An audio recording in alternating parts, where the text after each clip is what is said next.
你重生回80年代相亲现场，对面还坐着十里八乡最俊俏的姑娘，周围人都羡慕你祖坟冒青烟，但是在你眼中，她头顶却悬浮着一行刺眼的红色系统警告：该目标已怀孕38天，急需寻找老实人接盘。只因你突然觉醒了，每日情报系统开启了上帝视角，不仅可以扫描物品，还能被动接受范围内宝物信息。此时林长安揉着太阳穴还没缓过劲，眼前空气突然扭曲，一块湛蓝色的半透明光幕凭空浮现，伴随着电流杂音，系统提示天眼情报系统绑定成功，宿主为林长安，20岁，系统等级为1级，每日随机刷新1至3条情报。今日情报已刷新，第1条内容显示，相亲对象陈春兰因生活作风问题，已怀有身孕1月有余，急需找个老实人接盘。林长安愣住了，系统金手指。更劲爆的是，第1条情报陈春兰怀孕了，找老实人接盘。还没等他消化完这个消息，门帘猛地被掀开，小妹林小月风风火火冲进来，催促他快起来，说媒婆领人进院了，娘让他赶紧换衣裳。林小月扎着麻花辫，穿着打补丁的花褂子，眼里透着焦急。林长安看着小妹，心里一软，既来之则安之。尤其是那个想让他当接盘侠的陈春兰，想坑他门都没有。堂屋里气氛热烈的过头，八仙桌上摆着好茶，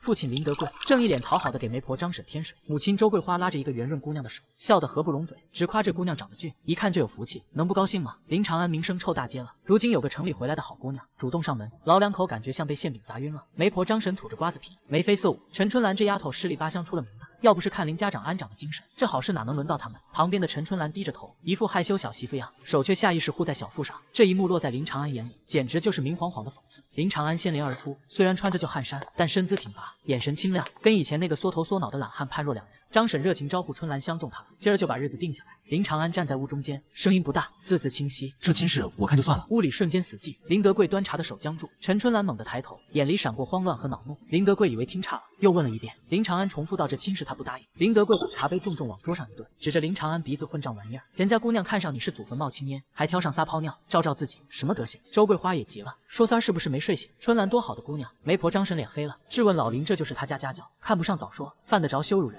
陈春兰戏精上身，捂着脸就要哭。既然林家看不上他，那他走就是了。这一招以退为进，把林德贵逼急了，敲起门后扫帚疙瘩就要打，吼着今天这亲事必须答应。眼看扫帚落下，林长安没躲，里屋突然冲出一个满头银发的小脚老太太。林家太上皇出场，老太太一把护住林长安，拐棍敲的地砖梆梆响，怒斥老大当着外人打孩子，眼里还有没有他这个娘？林德贵憋得脸红脖子粗，说娘就惯着他吧，这么好的亲事，搅黄了以后谁还跟他说媳妇？老太太护犊子护得理直气壮，说搅黄就搅黄，大孙子看不上，那是他没福气。转头问林长安为啥不愿意，是不是相中别家姑娘？林长安扫了一眼心虚的陈春兰，当众揭穿她怀孕虽解气，但在农村这就等于逼死人，林家还得落个刻薄名声，想浪子回头得用脑子。他告诉奶奶和爹，不是他挑，是他心里有人了。林德贵愣住，问是谁？林长安说是隔壁柳河大队的何小小。这话一出，屋里比刚才还安静，连媒婆都张大了嘴，一脸看傻子的表情。何小小是知书千金，高中毕业，十里八乡的梦中情人。林长安这号人也敢肖想，简直癞蛤蟆想吃天鹅肉。陈春兰没忍住笑出声，满眼轻蔑，嘲讽他也不看看自己几斤几两。林长安冷冷盯着陈春兰，目光犀利的让他心里一突，下意识又捂住肚子。他把话撂在这，娶媳妇不用家里操心，更不用拿爹娘养老钱填窟窿，他自己赚钱自己娶。说完，他扶着奶奶回屋，让她歇着，别气坏了。这场闹剧以陈春兰气急败坏离开告终。虽然得罪了人，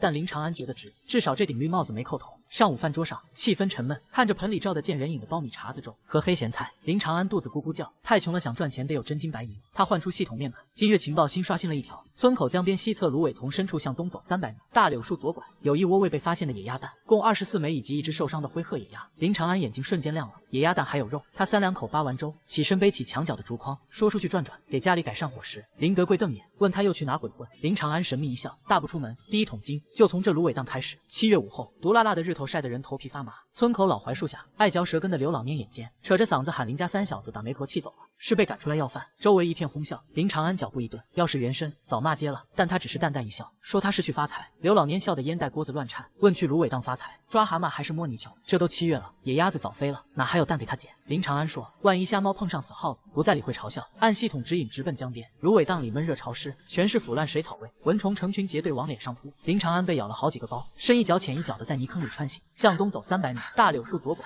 找到了那棵歪脖子老柳树。林长安挥动柴刀，并在密密麻麻的芦苇里开出一条路。走了几十米，前方传来扑棱棱的声音，他屏住呼吸，拨开芦苇，前方2米处的草窝里，一只灰褐色的野鸭正惊慌失措的扑腾，左翅膀耷拉着，显然受了伤。林长安猛地扑上去，那野鸭虽然受伤，但凶得很，尖嘴狠狠啄在他手背上。他吃痛手上加劲，死死掐住鸭脖子，另一只手按住翅膀，直接把它摁在泥地里，提起来掂量一下，这鸭子肥硕，少说3-4斤，用草绳捆了个结实，扔进筐里。目光落向草窝干芦苇铺成的窝里，整整齐齐码着一堆青白色的鸭蛋，个头大色泽好，全是新鲜货，整整24枚。拿到供销社或黑市，这绝对是一笔巨款。在这个1分钱买2块糖的年代，就拨发了。林长安小心翼翼把鸭蛋用干草垫好，放进背篓，身上的疲惫瞬间一扫而空。这就是情报的力量。背着沉甸甸的战利品往回走，刚出芦苇荡，又碰上刘老蔫。刘老蔫阴阳怪气问发大财了吗？筐里别是装了一筐烂泥巴。林长安卸下竹筐，故意掀开青草一角，说：“刘叔眼光真毒。”刘老蔫漫不经心探头一看，眼珠子差点瞪出来，问：“这咋可能？这月份哪来的蛋？”林长安说：“运气好而已。”盖好青草，背起筐说：“回家给奶奶炖肉去了。”看着林长安大步流星的背影，刘老蔫直咽口水，捡起烟袋就往芦苇荡跑。结果钻了2个小时，为了一身蚊子，连根鸭毛都没看着，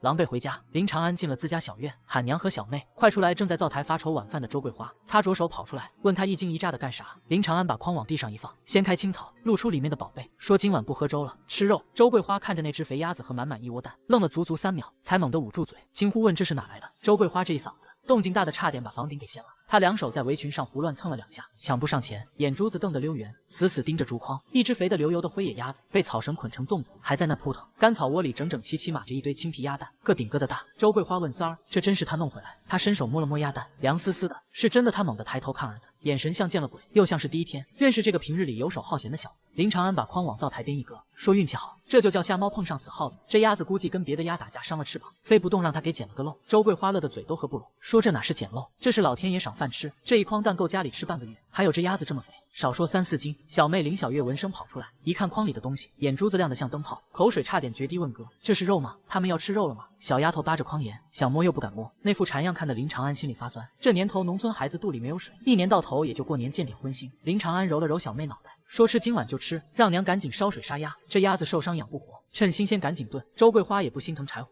手脚麻利的开始烧水。天擦黑，林家小院飘出一股霸道的肉香，味道太冲，顺着门缝窗缝往外钻，把隔壁二大爷家的狗馋得汪汪直叫。铁锅里鸭块翻滚，黄色油脂飘了一层。周桂花只放了葱姜和大盐栗子，野味吃的就是个鲜。大门吱呀一声响，林德贵扛着锄头进院，累了一天，腰酸背痛，加上中午被儿子气得不轻，脸拉得老长。可刚进院，他就抽了抽鼻子，心想啥味，咋这么香？他下意识往灶房看，正好碰见周桂花端着一大盆热气腾腾的炖鸭肉出来，嗓门亮堂透着喜庆，喊他回来了，快洗手吃饭，今儿吃肉。看着那盆肉，眉头瞬间拧成死疙瘩，问这肉哪来的？第一反应不是高兴，是心惊肉跳。自家缸里米都快见底，哪来的钱买肉？难不成这混账小子去偷鸡摸狗？周桂花一看丈夫脸色，就知道他想歪了，噼里啪啦把下午的事说了一遍，说都是三儿从芦苇荡弄回来的，还有20多个鸭蛋，这孩子今儿是真出息了。林德贵听完，半信半疑，盯着林长安。林长安正蹲地上给奶奶拿碗筷，见老爹看过来也没躲，咧嘴一笑，让他洗手吃饭，凉了就行了。林德贵哼了一声，没说话也没骂人，转身去洗脸。饭桌上一家5口围坐桌中间，那盆炖鸭肉冒着热气，还有一盘金黄的炒野鸭蛋，配上2盒面馒头，这标准简直跟过年一样。奶奶坐炕头高兴的直抹泪，这日子好啊，老婆子有口福了。林小月早馋得坐不住，拿着筷子眼巴巴盯着肉，不停咽口水。林德贵发话让多动筷子，虽然板着脸，喉结却明显滚动了一下。林长安拿起筷子，没给自己夹，先伸到盆里，快准狠地夹起一只肥嘟嘟的大鸭腿，直接放进奶奶碗里，腿肉烂乎，奶奶牙口不好，吃这个紧接着夹起另一只鸭腿，放进小妹碗里。小妹长身体，多吃肉长高个。林小月高兴得差点跳起来，抓起鸭腿咬了一大口，满嘴流油。然后林长安在盆里挑了几块胸脯肉和带皮肥肉，堆到周桂花碗里。娘操持家最辛苦得补补。周桂花眼圈一下子红了，这孩子让她自己吃，给她加啥？最后林长安夹起最后几块好肉，连鸭头鸭脖子一股脑放进林德贵碗里。爹是家里顶梁柱，下地干活累多吃点。做完这些，林长安才给自己舀了一勺汤，泡半个馒头，就着炒鸭蛋吃起来。全家人都懵了，屋里突然安静，只剩下小妹啃鸭腿的吧唧声。林德贵端着碗，看着冒尖的肉，手有点抖。这还是那个吃啥啥不剩，干啥啥不行的混账儿子吗？以前吃饭哪次不是往自己碗里划了？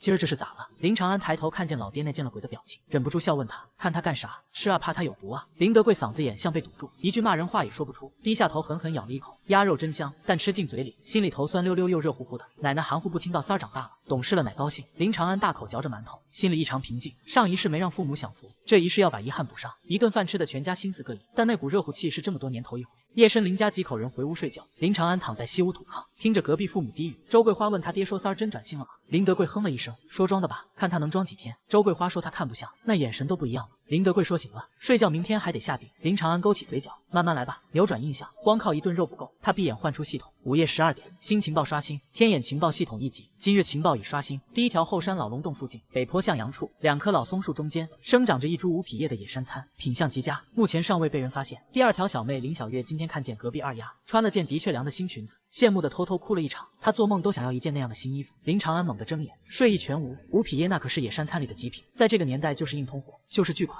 紧接着看到第二条情报，小妹哭了。他脑海浮现出小妹穿着补丁旧衣，却依然灿烂的笑脸。原来这懂事的丫头心里这么委屈。的确凉裙子是吧？买必须买。有了吴匹耶，把百货大楼搬空一半都够。他看了看窗外月色，这时候进山太危险，而且挖人参是个技术活，得有专门的索宝棍和鹿骨签子。原参是个2把刀，啥也不会，但这难不倒他。孙东头老猎户孙德柱有全套家伙事，原参跟着怪老头混得脸熟，明天一早找孙大爷借工具，这一票干成，家里穷得掉渣的日子就能彻底翻篇。天还没亮透，大公鸡刚叫头遍，林长安就爬了起来。他在外屋地灌了一瓢凉水，透心凉让他精神抖擞，摸了2个剩饼子，揣怀里悄摸摸推门出院。清晨村子静得吓人，林长安没直接进山，拐弯直奔村东头山脚下的孤房，老猎户孙德柱家。孙德柱是个怪人，无儿无女，脾气臭，但十里八乡想进山都得跟他讨要。林长安今天是来借家伙事，挖人参讲究多，没锁宝棍、鹿骨签子、红绳铜钱，空手去那是糟蹋东西。到了孙家门口，还没敲门，院里传来沉闷狗叫，屋里传来老烟枪的沙哑嗓音，问谁啊？大清早叫魂呢？林长安喊说孙大爷，是他林长安。门开了，孙德柱披着旧皮袄，拎着烟袋锅子，眉头皱得能夹死。苍蝇问林家老三又犯什么浑？不睡觉，跑他这干啥？林长安嬉皮笑脸钻进院，掏出一把昨天顺手摘的野果，放在石桌上，说想大爷了来看看。孙德柱让他少扯犊，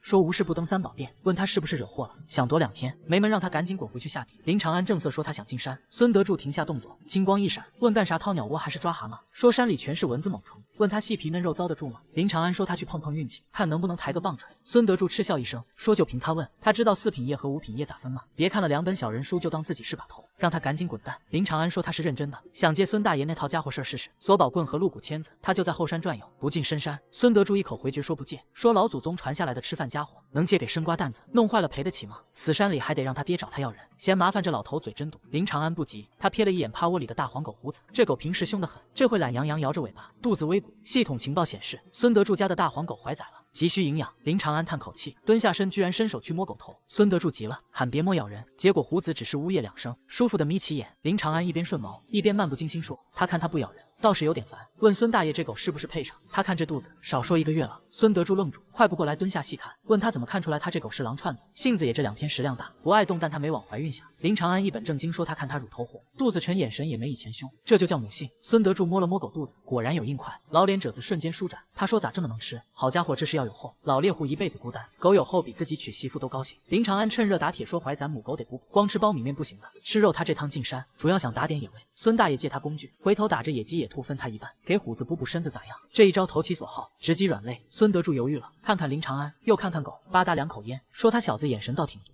他转身进屋，拿个油布包往林长安怀里一扔，让他拿着索宝棍在墙根自己拿。林长安打开一看，鹿骨签子、红绳铜钱、小手斧一应俱全。道了谢，孙德柱板脸教训说别高兴太早，山里规矩多。问他喊山会不会？遇大祸咋办？只准在后山转悠，赶进深山老林打断他腿。林长安抄起索宝棍，背篓一塞，转身就跑，说今晚给他送肉。出了村，林长安直奔后山，刚进林子，光线就暗了，脚下腐殖土软绵绵。他按系统坐标一路向北坡走，路真难走，到处是带刺灌木。林长安挥舞索宝棍开路，既拨草又惊蛇，走了1个多小时，汗流浃背，腿肚子转筋。他靠树喘气，挥树枝赶蚊子，心想这钱不好赚，有钱了高低买瓶花露水。翻过山梁，视野开阔，向阳山坡上，林长安眼睛一亮，前面草丛长着一片低矮灌木，挂满紫黑色小果，于是摘一颗咬破，酸甜汁水炸开，纯粹果香让人精神一振。林长安想起小妹这丫头吃到指不定乐成啥样，他摘了一大捧，用树叶包好，放背篓最底下，继续往上爬。老树越来越多，终于气喘吁吁时，看到了那个黑黝黝的山坳。老龙洞洞口上方斜坡，2棵合抱粗的老红松像门神耸立，坐标就在这2树中间。林长安心跳加速，手微微发抖。5匹叶能换全家几年嚼用的宝贝。他深吸气，强迫冷静，握紧索宝棍，走向老松树。林子寂静，只有松涛声，目光如炬，在草丛搜索。突然定格在一簇绿色植株上，长状复叶，5个分叉，顶着一簇血红浆果。红榔头没错，就是他那种鹤立鸡群的气质，错不了5匹叶老山参。林长安激动的差点跪下，但立马想起系统提示，人参旁边有一条守护蛇。定睛一看，果然人参根部右侧岩石缝里盘着一条拇指粗的菜花蛇，花纹跟石头融为一体。虽说是非毒蛇，但受惊吓跑了，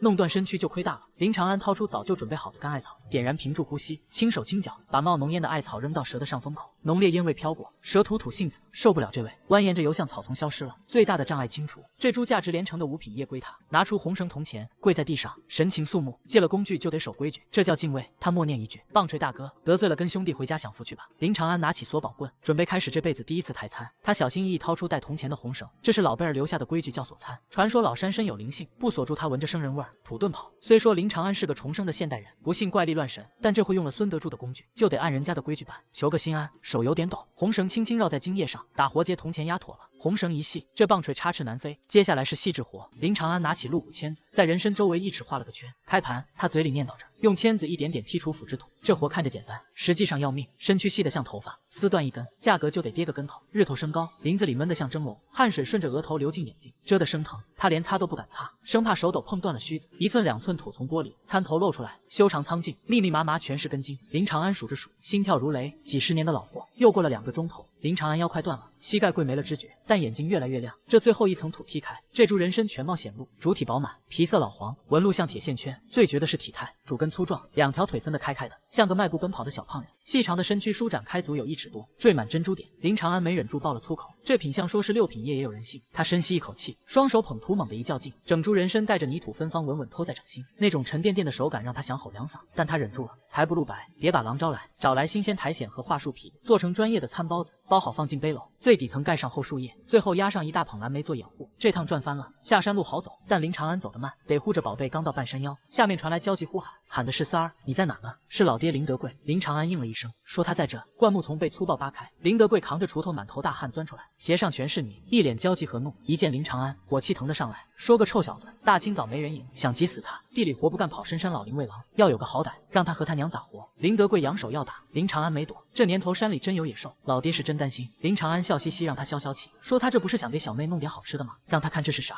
他卸下背篓递过去，林德贵看了一眼那捧蓝莓，气不打一处来，说就为这几颗破果子，连命都不要了。林长安说这是补脑的，再说了他这趟可不光为了补，他给家里弄了个大宝贝。林德贵说他就吹吧，他要能弄回1两金子，他管他叫爹。林长安说那倒不用，您还是他爹。他扒拉开蓝莓和树叶，露出那个桦树皮，包得严严实实的餐包子。林德贵是庄稼人，没挖过餐，也见过这架势，这是老客和把头，才懂得规矩。他愣了，问这是啥？林长安让他打开看看。林德贵手抖，放下锄头擦擦手，小心解开草绳。当那株体态如人的5匹叶老山参出现时，他脑瓜子嗡的一声僵住，声音劈叉，问这是棒槌。林长安淡定补充说5匹叶的。林德贵一屁股坐地上，腿软了，这可是能救命换大钱的宝贝。他猛抬头，满眼怀疑，问三儿哪挖的？咋会这样？别是偷的吧？自家儿子连地垄沟都铲不直，咋可能懂这手艺？林长安早想好辞了补，慌不忙把餐包回去，说深山老林，他上哪偷去？偷神仙的。他会挖是因为跟孙大爷学的。林德贵皱眉问孙老头教他的，心想那老倔驴能教这混小子？林长安说不信，回去问他这工具还是从孙大爷那借的。他拉起发呆的老爹，说走吧，回家再说，这玩意儿金贵，见不得光。林德贵回过神，紧张的四处张望，说对，回家，赶紧回家。他一把抢过背篓，自己背着锄头扔给儿子，说他毛手毛脚，别给颠坏。爷俩像做贼似的，一路小跑下山，回到家，大门一关，餐包子往炕桌一放，全家傻眼。周桂花手里的针差点扎手，连小妹都知道这萝卜值钱，问哥能换的确良裙子吗？林长安说能换，100件都够。正狂喜着，院门被敲响，伴着狗叫，孙德柱的声音喊林老三滚出来。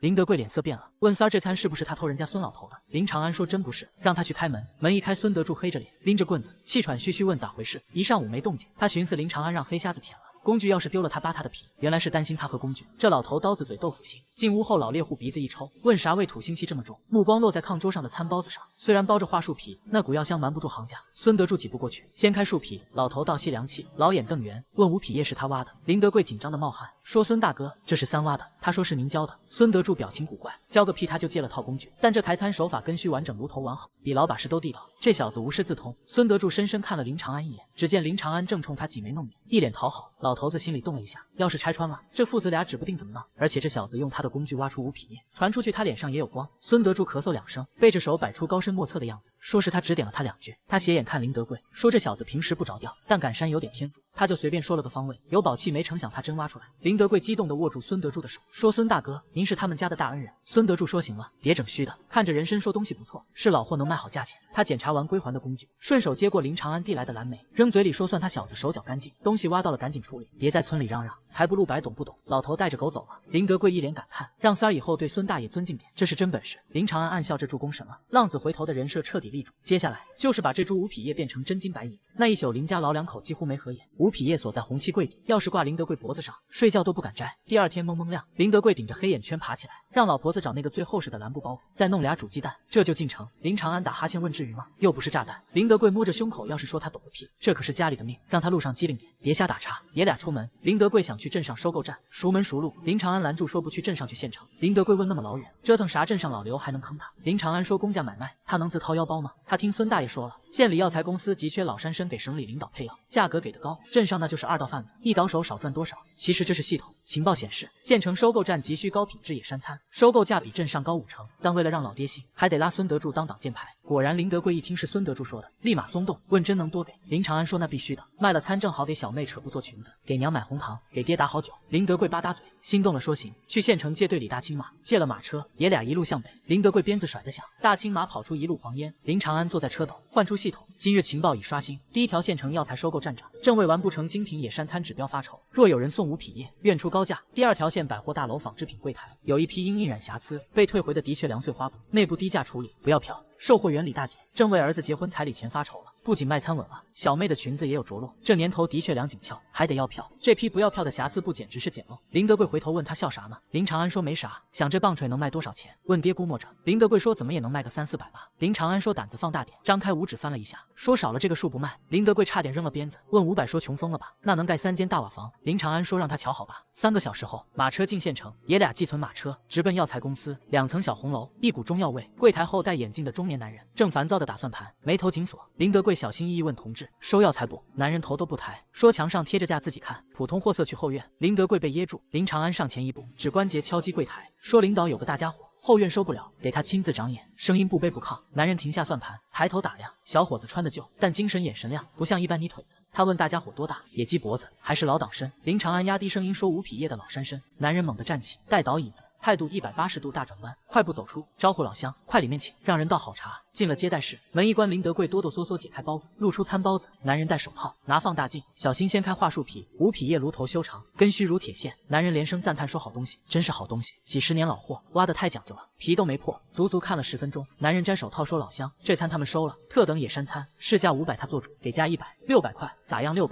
林德贵心脏狂跳，刚想点头，大腿被狠狠掐了一把。林长安微笑摇头，说领导600不少，但这吴匹叶可遇不可求。他听孙大爷说，省城药材公司都开到1000往上，他们虽是乡下人，也知道货卖一张皮，要是只能给600，那他们还是受累。去省城转转，他在炸站长，系统说这站长缺货缺的火烧眉毛，这餐就是他的政绩。果然站长脸色变了，赶紧拦住说别急，价格好商量，这餐收上来那是大功一件，奖金都不止这数。站长咬牙伸出8根手指说800，这是顶格价，整个县城除了他，没人能出这个价。800，林德贵听傻了，嘴唇哆嗦。林长安看站长肉疼又急切的表情，知道到底现了，一拍大腿说成，领导爽快，就800。10分钟后，林德贵抱着蓝布包袱走出大门，进去是人参，出来是8张大团结。林德贵把包袱死死捂胸口，走路顺拐，脸涨成猪肝色，看谁都像贼，说赶紧回家，这太吓人了。林长安说淡定，钱赚了得花，娶媳妇也得置办东西，答应小妹的裙子，娘的红糖，还有家里破背面。他拉着老爹直奔百货大楼，说今儿有钱腰杆硬，去逛逛有了这800块打底。接下来就是那批瑕疵布。进了百货大楼，林长安直奔纺织品柜台，柜台后，烫卷发的李大姐正没精打采嗑瓜子，一脸愁容。林长安看了一眼系统情报，嘴角勾起自信的笑。李大姐儿子结婚缺钱，巧了他是来送温暖的，他甜甜喊了声姐，问忙着呢。李大姐一愣，问小伙子买布有票没？林长安说他不买布，他想打听个事。他压低声音，神秘兮兮凑过去，说听说柜台有一批处理品。李大姐瓜子皮停在嘴边，眼神瞬间警惕，问他听谁说的？林长安说这他别管，说他看他面相大富大贵，就是眉宇间带点愁，肯定是为了钱操心。他凑得更近，说他知道他最近手头紧，想给儿子办事，只要他把那批布匀给他，他保证不让他吃亏。林长安凑近的一嗓子，声音压得极低，却像个炸雷在李大姐耳边炸响。李大姐手里的瓜子啪嗒掉回盘子里，她猛地坐直，死死盯着林长安，眼神里3分警惕7分诧异，问他小子咋知道他家要办事？这是他连柜台同事都没透口风，就怕别人说他为了儿子彩礼钱工作分心。林长安心里暗笑，脸上却是一副都懂的表，说让他别管他咋知道的，就看他这面相，那是大富大贵儿孙满堂的福相，就是眉宇间带着点愁，肯定是为了钱的事操心。几顶高帽子戴过去，李大姐脸色肉眼可见的缓和了不少，说让他少贫嘴，问他是来买处理布的。林长安故作神秘，趴在柜台台上，指了指角落里盖着油纸的那堆东西，说明人不说暗话，那批不是印染花的残次品吧？压在库里占地方。领导看着烦，他看着也闹心，卖不出去还得扣奖金不是？李大姐心里一惊，这批错版的确凉，确实是她的心病，厂里硬塞的任务，卖不出去扣绩效，可这部花纹印歪了，城里人看不上，农村人没票，买不了就砸手里。林长安拍拍胸脯，说他今儿个就是来给他解忧的，这批布他全包了，不用票给个内部价，他帮他清了库存，他拿了绩效奖金，正好给大侄子随份子，这不两全其美。李大姐真动心了，打量林长安一番，见这小伙眼神亮堂，办事利索，问他全包了能吞得下不？这一堆可得有100多尺。林长安淡定地掏出兜里刚捂热乎的那叠，大团结故意露出一个角。李大姐眼睛亮了，说行痛快，左右瞅瞅，见经理不在，压低声音说正常，这不是1块21尺，还得要票。既然是打包算残次品，他给安6毛，不要票6毛简直是白菜价。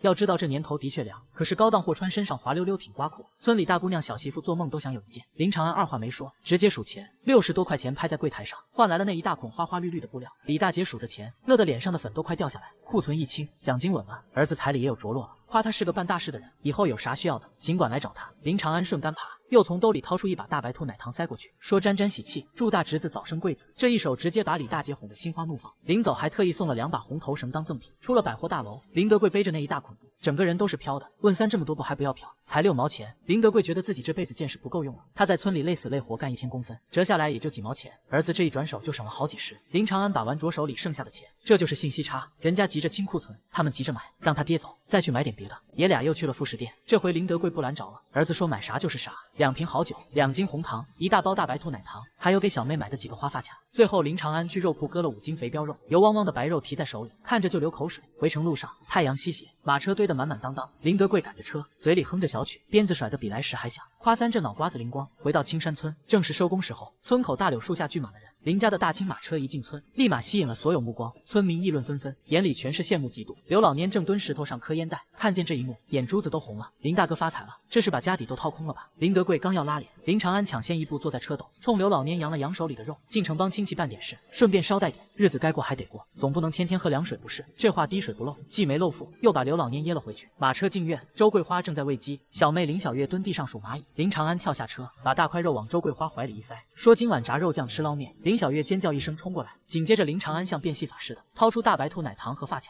说都是他的。林小月捧着糖和发卡，嘴张得老大，问哥真给他的？林长安说当然，他答应让他当村里最漂亮的丫头。林小月眼圈一红，哇的一声哭了，扑进林长安怀里说哥你真好。他以为他在哄他玩呢。这时候林德贵把那一大捆的确粮搬进屋，周桂花一看手都在抖，问这么多的确粮得多少钱？哪来的票？林德贵一脸得意，说没票3买的处理品便宜，把买布经过绘声绘色讲了一遍。周桂花摸着滑溜溜的布料，眼泪止不住往下掉，这辈子没穿过这么好的布，这一捆够全家人做2身新衣裳，还能给老太太做套寿衣。晚饭桌上再次飘出肉香，林德贵喝着好酒，红光满面，问三这钱还剩多少？林长安掏出剩下的一大把钱，数都没数，直接推给周桂花，让娘收着，以后家里开销他安排，给他留个10块8块零花就行。600多块，周桂花看着那厚厚一沓钱不敢接。林长安说让他拿着，先把家里破房子修修，冬天不漏风，再给小妹交学费，给奶买点好药，治治老寒腿。一番话把全家人心里说的暖烘烘的。林德贵干了一杯酒，说行以后家里就听三儿的。夜深人静，林长安换出系统面板，今日情报已刷新，第1条隔壁村二流子张赖子，明天上午会在村后小树林蹲守，他盯上了落单的何小小，准备耍流氓。第2条何小小其实是老猎户孙德柱的亲侄孙女，当年分家闹翻，2家断来往，但何小小一直挂念二爷爷。看到这2条，林长安眼神一凝，何小小，那个他用来当挡箭牌的白月光，张赖子敢打他主意，林长安拳头捏得咔吧响，这一箭双雕的机会来了，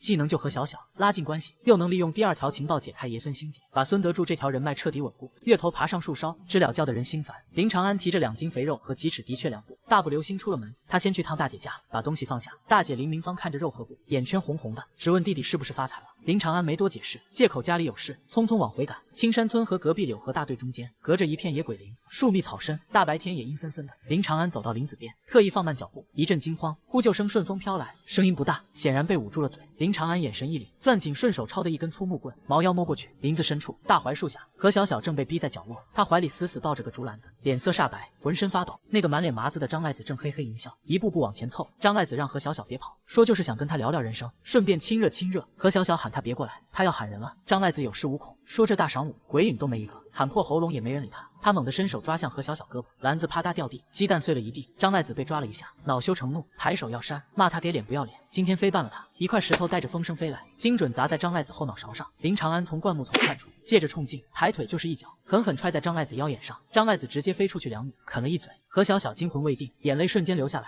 林长安挡在他身前，语气平静，让他没事躲远点。张赖子爬起来，吐掉泥，掏出一把弹簧刀，比划着威胁林长安识相的滚，不然给他放血。林长安只觉得好笑，说拿把破刀吓唬谁呢？张赖子也就是欺负女人的本事，今碰上爷爷，算他倒霉。张赖子挥刀冲上来，他打架全靠狠劲没章法。林长安没退，迎着刀子迈一步，身子猛地一侧，木棍像鞭子一样抽出去，正抽在手腕上。张赖子惨叫一声，刀飞了。没等反应过来，又是一脚正中小腹。张赖子捂着肚子跪在地上吐酸水。林长安骑上去，左右开弓就是俩大耳刮子，每问一句扇一巴掌。几下子张赖子脸肿成猪头，连声求饶，说再也不敢。林长安起身，狠狠啐了一口，让他滚，以后再让他看见他在这一带晃悠，见一次打一次。张赖子连滚带爬钻林子跑了。林子安静下来，林长安转身，何小小还靠着树发抖，衬衫扣子被扯开，两个衣衫凌乱，看着楚楚可怜。林长安捡起篮子放在一边，脱下外褂递过去，让他披上点别着凉。何小小裹紧衣裳，眼泪止不住道谢，说今天要不是他就完了。林长安说乡里乡亲客气啥，张赖子就是个怂包，打一顿就老实了。何小小看着这个把坏人打跑的高大身影，以前那个懒汉印象彻底碎了，这分明是个顶天立地的男子汉。何小小看着地上的烂鸡蛋，欲言又止。林长安直接挑明，说他是想去村东头孙大爷家了。何小小瞪大眼睛问他怎么知道，这事可是秘密，他爹严禁他跟二爷爷来往。林长安说这有啥难猜，这条路直通孙大爷家，再说他跟孙大爷熟，听他提过一嘴，说有个侄孙女挺孝顺，就是家里管得严。这瞎编的话让何小小心里一酸，问二爷爷他还念叨他。林长安趁热打铁，说那可不，老人家嘴硬心软，正好他也要去还东西，鸡蛋碎了没事，他那还有点野果子，他们一起去就说是他买的。何小小问合适吗？林长安说有他打掩护，他爹不能知道让他走。孙大爷看见他指不定多高兴。林长安提起空篮子招招手，何小小看着他坦荡的笑容，彻底放下防备，点了点头。两人一前一后走出树林。林长安盘算着这一把稳了，救了人拉近关系，还能借何小小的手把老猎户关系做事。何小小突然开口说他刚才打架的样子挺厉害。林长安回头见姑娘红着脸低头看脚尖，他咧嘴一笑说那是为了保护他们村大学生，他也得厉害点。是那一根之前随口扯的红线，似乎真系上了。走到孙德柱家门口，大黄狗又叫起来。林长安推开院门喊虎子，别叫是自家人。孙德柱正晒太阳，看见林长安领着个姑娘进来，老头子一愣，那张布满皱纹的脸瞬间僵住。老猎户手颤抖，烟袋锅子差点拿不住。他做梦也没想到，日思夜想不敢见的侄孙女，竟然被这林家老三领进了门。林长安把空篮子往石桌一放，冲发愣的爷孙俩挤挤眼，说孙大爷，看谁来了？今个这顿饭他可得请客。孙家院子里气氛冷得掉渣，孙德柱背着手站在那，烟袋锅子都在抖。他死盯着何小小，本来震惊的老眼里慢慢爬上了一层硬壳，那是倔强，更是怕连累孩子的无奈。老头子脸一黑，转过身背对大门，语气硬得像石头，让他赶紧走，说这不是他该来的地，让他爹知道了，非打断他的腿。何小小本来就委屈，这一嗓子吼下来，眼泪直接在眼圈里打转，身都在颤，喊二爷说他不怕打，就是想来看看。孙德柱嗓门提了8度，像是在赶瘟神，说看他干啥，糟老头子一个，死不了让他赶紧走，别在这碍眼。林长安在旁边看着，心里跟明镜似的，这老头属鸭子的，肉烂嘴不烂，明明想孙女想得抓心挠肝，非得装出一副绝情样。林长安大咧咧走过去，一把拽住孙德柱的胳膊，硬是把他按回石凳上，说这就没劲了，人家小小妹子大老远来的，连口水都没喝就赶，这可不是他们青山爷们的待客之道。孙德柱瞪眼说他懂个屁，这是老孙家的事，让他个外姓人少掺和。林长安也不恼，顺手把那个空篮子往孙德柱眼皮底下一晃，说他是外姓人，但他今儿个可是护送小小妹子的保镖，让他瞅瞅，这篮子里本来装了一篮子鸡蛋，都是小小妹子从牙缝里省下来孝敬他，结果半道上遇着张赖子那个混蛋，给吓得摔地上全碎了。孙德柱猛地转头，浑浊的老眼里瞬间爆出一股煞气，那是杀过黑瞎子的痕迹。问张赖子那狗日的欺负小小，林长安说可不嘛，要不是他赶得巧，小小妹子今儿个就完了。他故意留半句，叹了口气，说小小妹子受了这么大委屈都不肯回家，非要先来看他，他倒好还要赶人家走，问他这心是石头做的。这话一出，直接戳穿了孙德柱的防线。他看着何小小微微发抖的肩膀，还有身上披着的那件明显不合身的男士外褂，心像被针扎烂了。孙德柱站起来，颤巍巍走到跟前，伸出粗糙的大手想摸摸孩子的头，又怕手脏，悬在半空僵住了，问那畜生伤着他没？何小小再也绷不住，扑进老人怀里，放声大哭。这么多年的委屈，父辈的恩怨都在这一抱里化开。孙德柱老泪纵横，拍着孙女后背说没事了，二爷爷在这儿，谁敢欺负他，二爷爷剥了他的皮。大黄狗虎子也通人性，没叫默默走过来蹭何小小的裤腿。林长安站在一旁，嘴角上扬，这是成了。哭过之后，院里气氛大变，何小小勤快挽起袖子就开始收拾院子洗衣服。孙德柱拦不住，只能坐那抽烟，笑眯眯看着，眼神慈祥的像换了个人。林长安也没闲着，熟门熟路去灶房抱柴火烧水，一边扇风一边说孙大爷，这狗真怀上了。他那粘人劲，性子变软了，这几天可得弄点好的，别饿死我。孙德柱点头说是怀上了，看了林长安一眼，眼神里多了几分认可，说他小子眼毒，昨个以为他胡咧咧，今早一看确实不一样。林长安顺杆爬，说那是，他这眼光看啥都准。孙德柱哼了一声，磕了磕烟袋锅子，说今个的事算他欠他个人情，以后想进山缺啥少啥直接来拿，别跟他客气。林长安心里狂喜，这倔老头在10里8乡辈分极高，连支书都得叫叔，有了这句话，以后在村里横着走都没问题。林长安故意把话说得暧昧，说他和小小都是晚辈，孝敬他应该的，偷偷瞄了一眼晾衣服的何小小。孙德柱是人精，哪能听不出？他看看勤快的孙女，又看看高大精神的林长安，这小子以前是混不吝，但这几天挖滩的本事，救人的胆色，再加上这股机灵劲，好像还真配得上自家孙女。孙德柱点了点林长安，说他小子别跟他耍心眼子，要是让他知道他欺负小小，他这杆老猎枪可不认人。林长安说哪能啊，他疼都来不及呢。那边何小小听见这话，脸疼得红到了脖子，跟手里的衣服差点掉地上，心里却甜滋滋的。下午3点，太阳偏西，何小小不敢久留，怕家里起疑，告别了依依不舍的二爷爷。林长安送他回村，回程路上气氛旖旎，快到村口分岔路，林长安停下脚步，说行了就送到这，再往前让人看见，对他名声不好。何小小抬头看着他，夕阳在他棱角分明的脸上镀了一层金，说今天真的谢谢他，还有谢谢他带他见二爷爷。林长安说都说了别客气，以后有啥事言语一声绝不含糊。何小小咬了咬嘴唇，突然伸出小拇指，羞涩的递过来说那他们拉钩，他答应过请他吃冰棍的，不许耍赖。林长安愣了一下，那是聚婚时随口胡诌的，没想到他当真了，这是给自己找下次见面的理由吗？他伸出粗糙的大手，勾住那根纤细的小拇指，说行，拉钩上吊，100年不许变，下次请他吃奶油冰激凌。何小小说，一言为定，转身跑了好几步，又回头灿烂一笑，像只快乐的小鹿。林长安摸摸鼻子，心想这算不算是谈上？回到家，老爹林德贵正在磨刀，旁边放着生锈的猎枪，说他也想进山，他能挖着棒槌，他就不信他不行。林长安哭笑不得，赶紧按住老爹说别折腾，那是运气。再说他明还得去大姐家，听孙大爷说这几天山里有野猪，大姐家偏，他不放心。林德贵手一顿，让他赶紧去带点好东西，别让姐夫挑理，把柴刀磨快点，搞定老爹。林长安回屋躺炕上，换出系统，今日情报已更新。第一条，大姐夫周国强最近馋酒，且正为农忙饮食发愁，他对林长安仍有好逸恶劳的刻板印象。第二条，明天上午，一只受伤的傻狍子会误闯入大姐家后院菜地。林长安乐了，馋酒缺肉，傻狍子送上门，这哪是走亲戚，这是去给大姐夫上课。搞定了大姐夫，这亲戚关系盘活了，以后不管是搞运输还是做买卖，都是助理。第二天日头刚冒尖，林长安就骑着那辆除了铃铛不响哪都响的破自行车出发，往兜里揣着2瓶现成买的龙冰酒，还有一大块肥猪肉，脚下蹬得飞快。今儿个任务明确，拿下大姐夫周国强，顺便给外甥小军上个警呼。到了柳河大队大姐家门口，正碰见周国强在劈柴。周国强是个典型山东大汉，一脸络腮胡，干活一把好手，就是脾气倔。看见林长安，他手里斧头停了一下，眉头微皱。虽然昨天送了肉和布，但他印象里这小舅子就是个无底洞，今儿又来，别是来借钱的吧？林长安假装没看见那张黑脸，笑呵呵递过往都说左走的急酒忘拿了，今儿特意送来，中午他哥俩整2盅。周国强一低头，看见带商标的瓶装酒和足足1斤重的肥膘肉，喉结滚了一下。他好酒平时只舍得喝散装的，这里中了，他语气软了不少，说来就来呗，还拿啥东西？说林长安的姐在后院摘菜呢，让他先进屋。林长安直奔后院菜地，大姐林明芳正在摘豆角，5岁的外甥小军在地上乱画。刚要说话，林长安脑中系统雷达亮了，情报处发傻狍子已入局。紧接着篱笆墙外传来稀里哗啦的乱响，林明芳吓一跳，问啥动静？话音未落，篱笆豁口处猛地窜进一道黄褐色影，那家伙个头不小，顶着短脚，屁股后面一团白毛，慌不择路，一头扎进豆角架，被藤蔓缠住腿，扑通摔倒，拼命蹬腿叫唤。林明芳吓得一把护住小军，林长安眼睛一亮，喊傻狍子，大吼一声，抄起旁边一把铁锹就冲上去。这玩意好奇心重，但这只显然受了伤，是撞大运送上门的。林长安3步并作2步冲到跟前，那狍子想跑，但被藤蔓缠死。他举起铁锹背，照着狍子脑袋就是一下子，一声闷响，刚才还活蹦乱跳的傻狍子2腿一蹬，瞬间不动弹，这一下干脆利落，帅得掉渣。周国强提着斧头冲过来，问出啥事了。等看清地上的东西，他整个人傻了，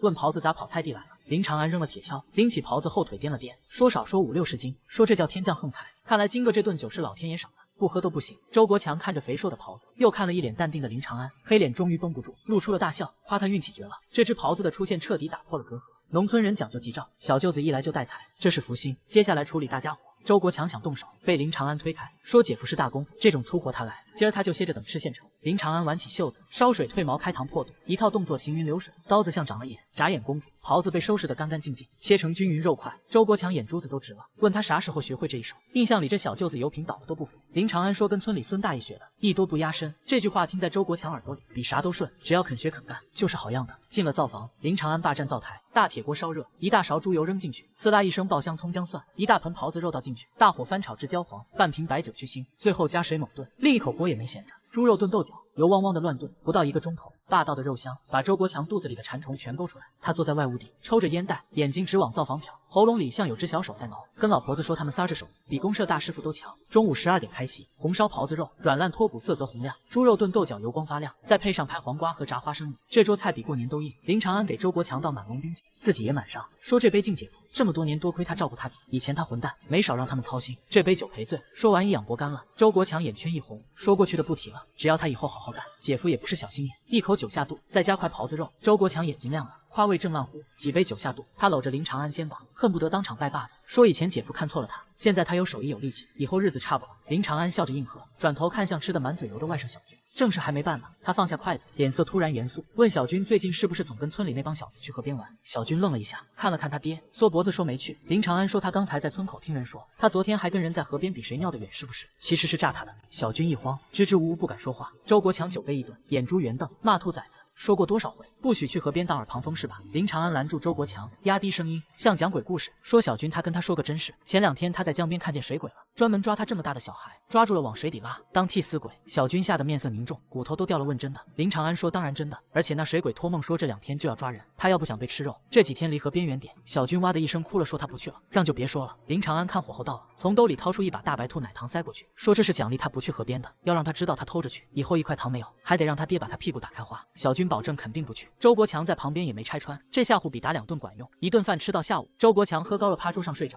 林长安帮忙把人扶上炕，嘱咐了大姐几句，骑车离开。回程路上酒劲散了不少，肉吃了酒喝了，好感刷了，警告给了。距离那场生死危机还有3天，大姐家这头算是稳住了。接下来的3天该干点别的，比如那个河边的戏林鱼去。从大姐家回来，林长安这一觉睡得相当踏实，梦里头傻狍子变成了满桌的硬菜。大姐夫周国强拉着他的手，非要拜把子。那个皮得像猴似的外甥小军，乖乖坐在炕头背唐诗。第2天一睁眼，日头已经爬过窗棂了。林长安伸了个大懒腰，浑身骨节咔咔作响。全世镜虽然昨天在那边喝了不少，但龙冰酒纯粮酿的不上头。他习惯性的在脑海里唤出系统，天眼情报系统1级，今日情报已刷新。村头河岸大榕树西侧300米处的回水湾，水深2米半，乱石堆缝隙处，近期有一群洄游的细鳞鱼聚集。这种鱼肉质细嫩，洗冷水，是不可多得的美味。使用特制的倒须柳条笼，配合蚯蚓拌鸡血做饵，可轻松捕获。林长安眼睛一下子就亮了，跟灯泡似的。细鳞鱼这玩意，在后世那是国家保护动物，想吃一口都得进局子。但这会是82年。清河里这东西虽然少，但还没绝迹。这鱼肉嫩刺少，自带一股子瓜果香，不管是拿到镇上黑市换钱，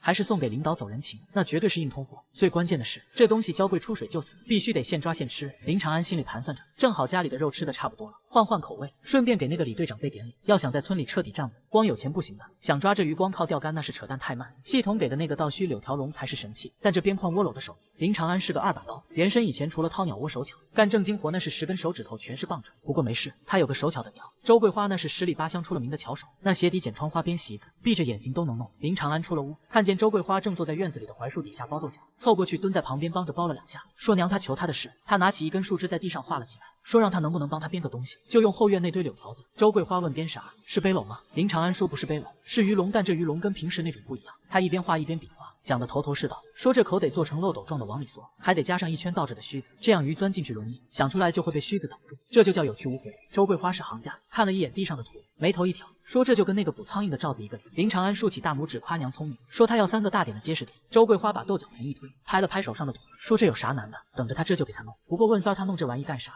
又要去抓鱼吗？林长安也没瞒着说他想去河边试试，他们那河里有细鳞鱼，那可是好东西，要是能弄上来几条，拿到镇上去卖，能换不少钱呢。这时候老爹林德贵背着手从外面溜达回来，正好听见这话，张嘴就泼冷水。林德贵说细鳞鱼那是那好抓的，那鱼精着呢，而且都在深水里，平时根本看不着眼。村里那几个老鱼把式都说，这几年细鳞鱼都快绝迹了，让他别费那个劲。林德贵是一脸的不信，他活了大半辈子，还没见过谁能轻易抓着细鳞鱼的。林长安也没争辩，只是笑嘻嘻的说让他试试呗，反正柳条也是现成的，费不了啥事，万一抓着了呢？那鱼一斤能卖2、3块。林德贵一听这价，眼皮猛地跳了一下，这年头猪肉才8毛钱一斤，这鱼赶上金子贵了。他说行，让他爱折腾就折腾吧，反正现在农闲也没啥大事。看在钱的份上，林德贵不再拦着，甚至还主动去后院抱了一捆柳条过来。有了老娘的巧手，不到中午，3个造型奇特的倒须柳条笼就编好了，那工艺紧凑结实，尤其是那个倒须的入口设计的精妙绝伦。林长安试着用手伸进去，再往外拔的时候，确实被卡了一下。夸娘这手艺绝了。下午林长安也没闲着，他拿着铁锹去后院的粪堆旁，忍着胃挖了满满一罐子红蚯蚓。这玩意腥味重，是钓鱼的万能饵。他又去鸡窝里，趁着老母鸡不注意，弄了点鸡血把蚯蚓拌在里，那股子腥膻味简直冲脑门子。但这就是细鳞鱼的最爱。一切准备妥当，傍晚时分，日头偏西，暑气稍微散了。林长安背着3个鱼笼，提着这罐子生化武器，像个专业的渔夫一样，往村头的河边走去。村头的这条河叫清河，水流不算急，但水深水质清亮。林长安没走大路，专门挑没人的小道，绕到了大榕树西侧。这里是一片乱石滩，平时很少有人来，因为石头多，容易崴脚。水流在这里打了个转，形成了一个回水湾。回水湾看着就深不见底，泛着墨绿色的光。林长安站在岸边看着水面，虽然肉眼看不见鱼，但他相信系统的情报绝对错不了。他把3个鱼笼里都塞满了拌着鸡血的蚯蚓，又在笼子里放了几块石头当配重。林长安找准位置，手臂一挥，把第1个鱼笼扔进了回水湾的中心，扑通一声，鱼笼沉入水中，泛起一圈圈涟漪。紧接着是第2个、第3个，3个鱼笼成品自行分布，彻底封锁了这片水域的关键位置。他把系着鱼笼的长绳子拴在岸边的大石头后面，又用杂草盖好，做了个只有自己能认出来的记号。这就叫放长线钓大鱼。这种地笼得放一晚上，明天一早来收才有惊喜。干完这一切，林长安拍了拍手，坐在石头上，点根烟和风吹在脸上，凉飕飕的舒服。就在这时，不远处的河滩上传来一阵嬉闹声。林长安扭头一看，眉头瞬间皱了起来。只见4、5个半大小子正在潜水区扑腾玩水，那是村里的几个皮孩子，领头的正是张赖子的堂弟，叫张狗蛋，一看就不是省油的灯。而在他们中间，还有一个虎头虎脑的小子，正是之前情报里提到的那个小磊。林长安心里咯噔一下，小磊这小子今天就来踩点了。他赶紧站起来，眯着眼睛仔细在人群里搜寻，没有小军。林长安松了口气，看来昨天的鬼故事起作用了。小军那孩子胆小，确实没敢来。只要小军不在，这事就好办多了。但他看着那个在水里扑腾的最欢的小磊，心里还是有点发沉。根据情报，这小子后天就要出事，虽然那是后天的事，但看着这帮孩子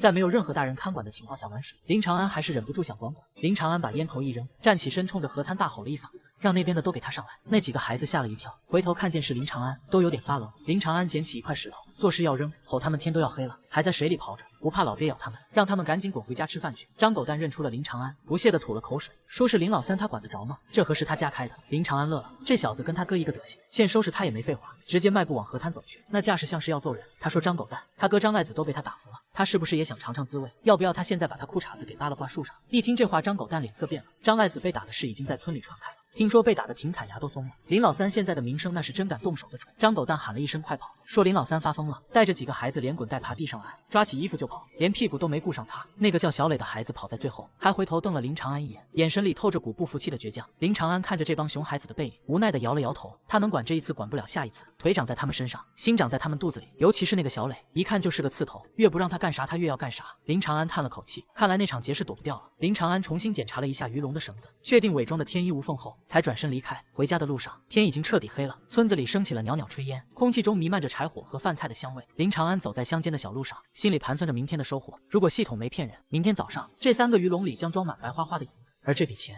将是他真正意义上洗白的第一步。不靠运气，不靠捡漏，而是靠技术和劳动换来的财富，才能真正堵住村里人的嘴，也能让老爹老娘彻底挺直腰杆。林长安心里默念着细鳞鱼，你们可得给他争点气。哼着小曲儿，脚步轻快地踏进了家门，喊娘饭好了没？饿死他了。周桂花在灶房应着说好了好了，今晚给他烙了油饼。这一夜林长安睡得依旧香甜，只是在梦里，他似乎看见了河面上泛起了巨大的水花，那是鱼群在挣扎，也是命运在翻涌。天还没亮透，村里的狗都睡得死沉，林长安已经摸到了河边。早晨的河滩冷得刺骨，雾气把人裹得严严实实。他搓了搓冻僵的手，找到昨晚压着枯草的大青石，抓住那根粗麻绳，试探着往回拽了一下。这一拽，绳子瞬间绷得笔直，一股死沉的坠力顺着胳膊传上来，根本不是挂住石头的死劲，而是活物在底下疯狂挣扎的力道。林长安心里狂喜，双脚蹬住地，扎稳马步，拼命往回拉。随着第一个柳条笼哗啦一声破水而出，他眼珠子都瞪圆了。脸盆大的笼子里黑压压全是鱼脊背，那些细鳞鱼挤得跟沙丁鱼罐头似的，噼里啪啦疯狂甩尾，水花溅了一脸。这一笼子少说10几斤。紧接着是第2个、第3个，无一落空，尤其是扔在回水湾深处的那个，沉得差点脱手。提上来一看，除了满笼子的细鳞鱼，居然还卡着一只缩头缩脑的老鳖，被挤得动弹不得。林长安把鱼一股脑倒进带来的腌菜大陶缸里，陶缸能装50斤水，这回大半缸全是活蹦乱跳的鱼，体态修长，鳞片闪着荧光，稍微一掂量，这40斤只多不少。按系统的报价，这一早上的收成顶得上工人干3个月。林长安用塑料布把缸口封死，盖上蒿的草被砌死沉的大缸，专挑没人的野路子往家溜。回到家，林德贵正拿扫帚扫院子，见儿子一脸汗的背着大缸回来，愣了一下，问咋样，空军没？林长安没废话，把缸往地上一蹲，掀开塑料布，受惊的鱼群猛地炸水，水花甩了老头一脸。林德贵抹了把脸，低头一看，手里的扫帚啪嗒掉地上，他蹲下身，颤抖着手抓起一条滑溜溜的细鳞鱼，问真是细鳞？这么多？说这活他守了一辈子也没见过这场。林长安压低嗓子说一共40斤，还有只老鳖，这玩意离水就死，得赶紧处理。周桂花和小妹闻声出来，围着水缸像看剧本的。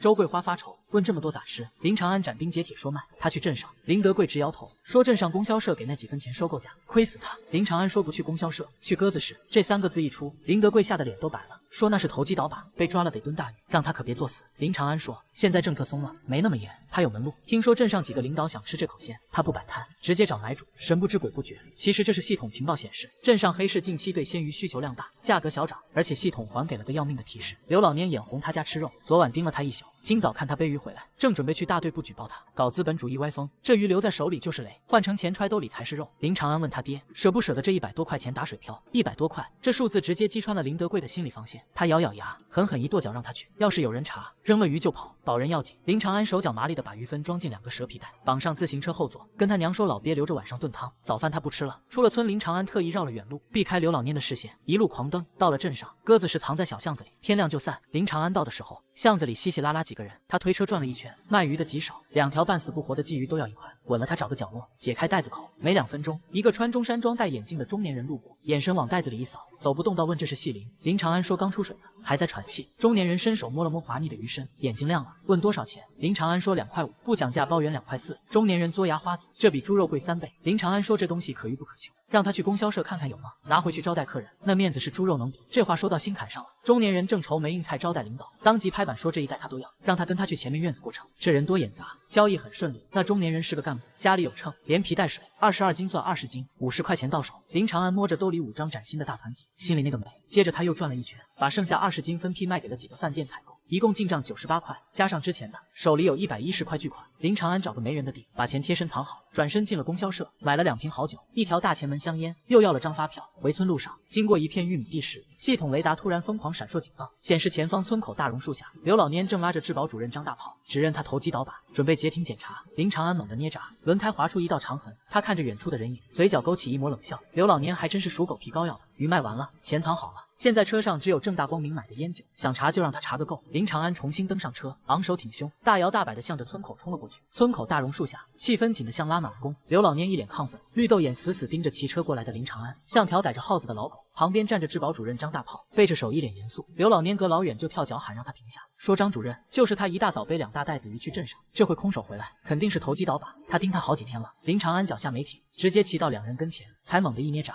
车轮卷起的尘土扑了刘老蔫一脸。刘老蔫伸手拽车把，让他下来接受检查，把兜里的脏钱掏出来。林长安单脚撑地，手一拨拉，把刘老蔫挡开，问他大白天发什么疯，正抓贼呢？他转头看向张大炮，一脸坦荡，问他这场哪出？他进城给家里买点东西，还得经过刘叔批准。张大炮说有人举报他倒卖物资，让他把车上袋子打开看看。林长安二话没说，解开后座蛇皮袋。刘老蔫伸长脖子往里瞅，满以为是脏钱，结果袋子一开，露出来的是2条红灿灿的大前门，还有2瓶精装白酒。刘老蔫傻眼了，问鱼呢？他的鱼呢？林长安说早送人了，掏出皱巴巴的发票往张大炮手里一递，说张主任是明白人，他家昨个发了笔小财。他爹寻思着村干部平时操碎了心，让他去镇上买点烟酒，回头给支书和他送去表表心意。一番话滴水不漏，顺带拍了张大炮马屁。张大炮看了一眼发票，正规渠道，再看那烟酒货，大前门好东西，黑脸瞬间红润，问给他们买。林长安说那可不，既然碰上了，手脚麻利的拆开1条烟，掏出2盒，不由分说塞进张大炮兜里，说主任先抽着，剩下的回头让他爹送去。这一套连消带打，直接把张大炮整不会了。吃人嘴短，这哪是投机倒把，这是懂事的好青年。张大炮转头瞪向刘老蔫，问他咋回事？这就是他说的投机倒把，人家有发票。问他是不是老眼昏花？刘老蔫急得脸红脖子粗，说不可能，他明明看见他早上背着桶出去的。张大炮不耐烦打断说别整天盯着人家后脚跟，人家林老三现在长本事了，家里改善生活吃点鱼咋了？就他眼红，让他滚回去干活。刘老蔫像双打的茄子，彻底蔫了，看着林长安那似笑非笑的脸，他知道这回偷鸡不成蚀把米，只能灰溜溜走。林长安跟张大炮打了招呼说回了，这一关过了。回到家，林长安把1半钱交给老娘。林德贵看着烟酒问真给陈有田送去？林长安说送，必须送，100多块是小头，以后在村里干大事，没支书照着不行。这烟酒就是投名状，以后刘老蔫再想摘刺，陈有田第一个收拾他。林德贵重重点头，儿子这脑瓜子确实灵光。次日清晨，林长安被一场噩梦惊醒，冷汗湿透背心，他下意识唤出系统，天眼情报系统一级，今日情报已刷新第1条红色预警。今日中午11点42分，外甥小军虽因警告未下水，但其伙伴小磊，也就是运输队队长之子，将在柳河大队河段游泳失腿抽筋溺水，若无救援，必死无疑。看到那行血红的字，林长安瞳孔骤缩，果然那个虎头就是小磊。11点42分，现在早上6点半，还有5个小时。虽然情报说小军没事，但万一孩子忘性大呢？更何况括号里那几个字，运输队队长之子，这可是个关键信息。如果救下这孩子，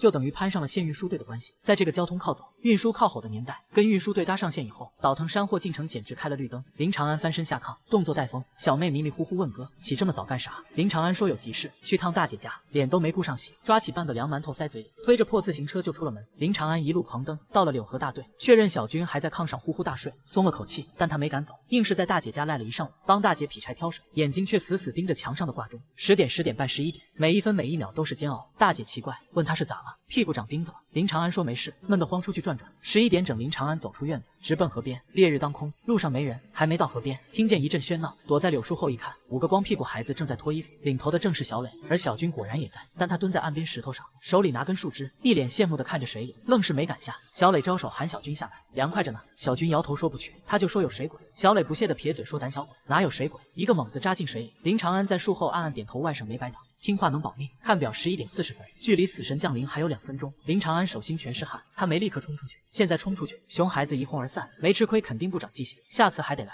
而且如果在悲剧发生前就把人赶走，这份救命之恩就轻了。为了让这份人情最大化，也为了让这帮熊孩子彻底长记性，必须卡在那个点上。11点41分，小磊在水里钻上钻下，嘚瑟地冲岸上做鬼脸。突然他身子猛地一僵，动作变得极其不协调，像被无形的大手拽住了腿，抽筋了。小磊张嘴想喊，猛灌了一口水，拼命挣扎却越沉越快。周围孩子还在笑闹，以为他在憋气。只有岸上的小军发现了不对劲，喊小磊问他怎么了。11点42分，小磊最后一次浮出水面，脸色青紫，眼神绝望，随后彻底没入浑浊的河水。死神来了！小军凄厉尖叫喊救命，淹死人了！就在这一瞬间，林长安从柳树后猛地窜出，像猎豹一样冲到河边，纵身一跃入水。瞬间他睁开眼，浑浊河水中那个白晃晃的身影正在直直坠向深渊。林长安憋着一口气，四肢并用，死命地往下潜，水压挤得耳膜嗡嗡作响。他在乱飘的水草和淤泥之间疯狂摸索，突然指尖触碰到了一块衣角，抓住了他，心中一喜，猛地用力一扯，沉甸甸的，那孩子已经完全没了知觉，像个灌满水的面口袋。林长安一只手死死勒住小磊的脖子，让他脸朝上，另一只手和双脚拼命划水，往水面上浮。这河水看着平缓，底下暗流却大得很，像有鬼手扯着人往深处拽。林长安咬碎了牙，爆发出一股蛮劲，双腿像打桩机一样猛蹬河底的淤泥，两个人头终于冒出了水面。他贪婪地吸了一口空气，肺管子像火烧一样疼，他顾不上喘匀气，拖着死猪一样的小磊奋力向岸边游去。岸上的小军带着哭腔大喊说上来了。那几个吓傻了的熊孩子这时候也回过魂来，七手八脚的过来帮忙，连拉带拽，总算把两个人拖上了满是鹅卵石的河滩。林长安一屁股跌坐在地上，大口喘息，感觉胸腔都要炸了，但他不能歇，爬到小磊身边，伸手拍了拍这孩子的脸，喊他醒醒。没反应，这孩子双眼紧闭，肚子鼓得老大，显然是灌了一肚子水。最要命的是，林长安伸手一探，鼻息没了，连心跳都摸不着了。旁边的张狗蛋吓得一屁股坐在地上，哇的一声哭了出来，喊杀人了，淹死人了。这一嗓子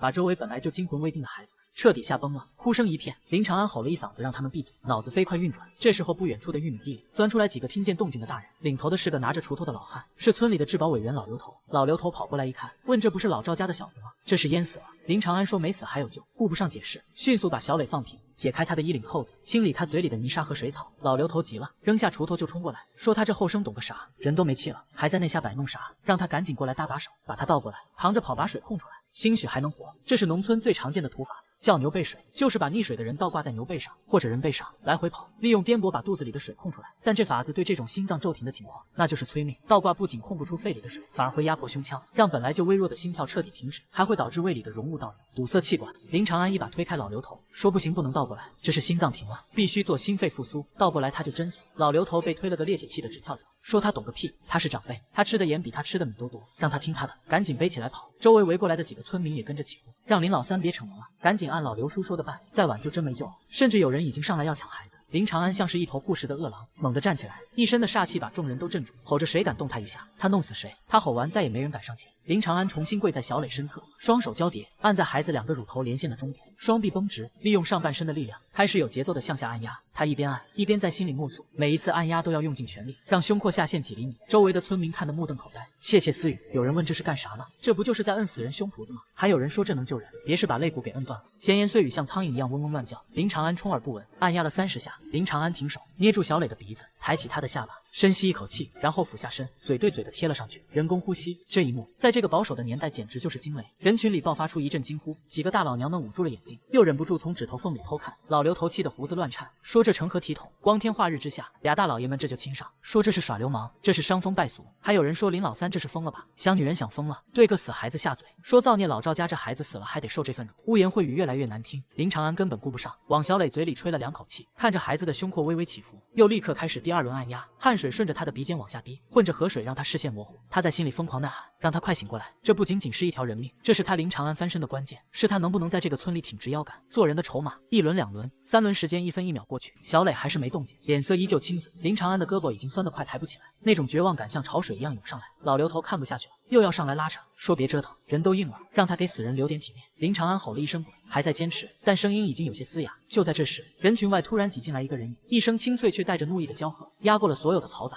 让他们都闭上那张破嘴。何小小气喘吁吁地冲了进来，他本来是路过，听见这边吵嚷才过来，看见浑身湿透正在拼命按压的林长安，再看看周围那些指指点点，甚至还在说风凉话的村民，他那股子书生气瞬间变成了虎气。何小小张开双臂，挡在林长安身后，像是一只护崽的小母鸡，那双平日里温柔的大眼睛此刻瞪得溜圆。他喊着问他们赌什么，那是急就是科学。他说他在书上看过，这叫心肺复苏，是专门救溺水和心脏停跳的。说他们谁再敢拦着，那就是杀人凶手。村民们被这个平时文文静静的支书闺女给镇住了。老刘头愣了一下，问科学，这就是科学？科学就是亲嘴。何小小脸虽然红，但语气坚定，说那叫人工呼吸，是给肺里吹气。说林长安是在救命，他们不帮忙就算了，还要落井下石吗？有了何小小的撑腰，再加上科学这顶大帽子，村民们终于闭上了嘴，虽然眼神里还是充满了怀疑。林长安听见了身后的声音，心里一暖，原本快要耗尽的力气似乎又涌上来几分。他大吼一声，说最后一次，给他重重的按了下去。就在这时，一直毫无动静的小磊身子突然猛地抽搐了一下，紧接着一股浑浊的水伴随着胃里的脏东西猛地从他嘴里喷了出来，喷了正准备做人工呼吸的林长安一脸。但这股子酸臭味在林长安闻来却是这世上最香的味道。小磊剧烈的咳嗽起来，胸口像是拉风箱一样起伏，那张青紫的脸慢慢泛起了一丝血色。人群里不知道谁喊了一嗓子，说活了真活了，所有的质疑、嘲笑、谩骂在这一瞬间戛然而止。老刘头张大了嘴巴，手里的烟袋锅子掉在地上都不知道，说神了真神了。刚才还说林长安耍流氓的那几个老娘们，此刻一个个目瞪口呆，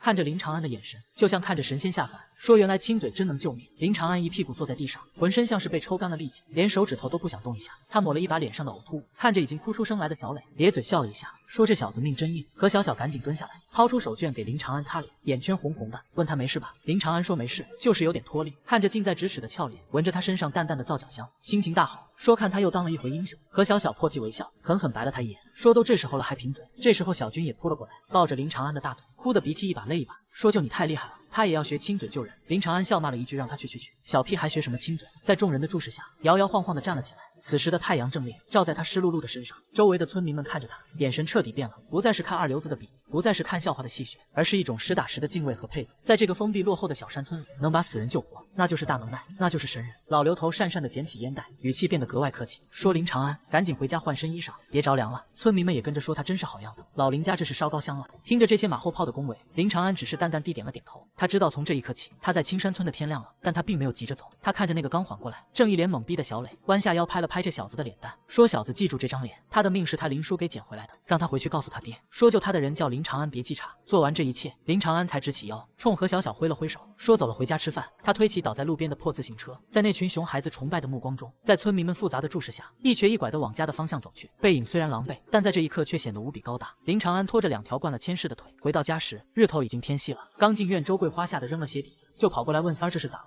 掉河里了。屋里林德贵和小妹里冲出来，林德贵脸色煞白，问是不是刘老蔫那个老王八犊子找人打他了。林长安一屁股坐磨盘上，喘粗气说没事，让爹娘别瞎咋呼，没人找麻烦，他是救人去了。一家3口面面相觑，林长安简单说了2句，略过了精准蹲守那段。周桂花双手合十拜天，说他的天爷那是从阎王爷手里抢来。林德贵看着儿子的眼神变了，自家这个混小子现在竟然有这本事了。与此同时，青山村大柳树下却是另一番光景。农村没秘密，林长安救人的事传回来，味却变了。刘老蔫蹲一边抽旱烟，乐得褶子都开了花。他说他就说这小子心术不正嘛，正经人谁救人用嘴轻。就在这群人越说越离谱时，一声炸雷响起，让他们都给他闭上那张破嘴。刘老蔫吓得烟袋差点掉了。陈有田指着刘老蔫骂道，问他们闲聊，他看他们是在造谣。他说人家林长安那是大夫，才懂得急救法子，叫心肺复苏，是科学是本事。张大炮补刀说还有他刘老蔫早上诬陷人家投机倒把，现在又编排人家耍流氓。刘老蔫腿软连连作揖，陈有田一锤定音，让他们都给他听好，林长安是他们青山村的英雄，以后谁再乱嚼舌根子，扣工分扣口粮。人群一哄而散，林长安那耍流氓的帽子不仅摘了，还变成了一层金光闪闪的科学光环。林家小院里，林长安刚换好衣服灌姜汤，小妹林小月好奇问哥，他真用嘴亲那小孩了？林长安一口姜汤差点喷出来，让他去，那叫人工呼吸。就在这时，院外传来沉闷的轰鸣声，窗户纸都在震，紧接着是刺耳刹车声。林德贵吓一跳，问地震了。一家人跑出去，只见破败院门外停着一辆崭新的墨绿色解放牌大卡车，车身把村道堵得严实。车门一开，跳下一个穿着深蓝工作服的魁梧汉子，手里提着大网兜，夹着2条烟，大步流星闯进院子，问这是林长安同志家吗？陈有田和张大炮也气喘吁吁跑来，